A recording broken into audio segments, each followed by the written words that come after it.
I hope everyone is having an awesome Tuesday. Today's food for thought actually comes from my book, Still Stripping After 28 Years. I'm reading from the chapter, Letting It All Hang Out.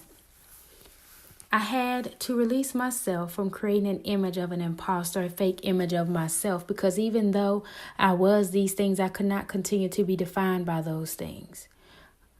At this stage of my life, when I wrote this part in my journal and when I took my writing from my journal to start my book, I was lost. I did not feel authentic. I was having trouble loving myself. I wanted to have a pity party every day because I did not know my self-worth. I was stuck in a transition, not knowing where to go from here. I was so focused on my mistakes, trying to figure out where I went wrong. And all of this, through all of it, I was discovering myself. I realized somewhere in between all of that, I had created an image in my head of who I was supposed to be, who people needed to see. And I always hid behind that image. So I felt like I was an imposter of myself. I was not giving myself or giving people 100% of me because I was afraid, and not so much necessarily afraid of myself. I was just afraid of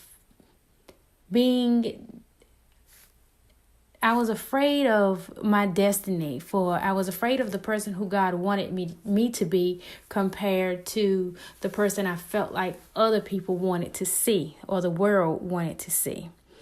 I didn't realize until later that being the real me was priceless.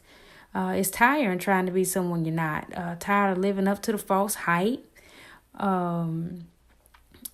Being who the world tells you to be so you can fit in, so you can look the part, so you can be successful. I had to let all of that go. All of the insecurities that weighed me down, all my wrongs I had to release. I had to strip down to the basics. I had to rediscover who I was. And as I did this, I found me. I found that my wrongs rewrote me. And this is what my book is all about. It's about being transparent, growth, life lessons, fear, success, and the failures. It was about searching for myself within myself to find me, to find my purpose, to define who I was and redefine who I am today.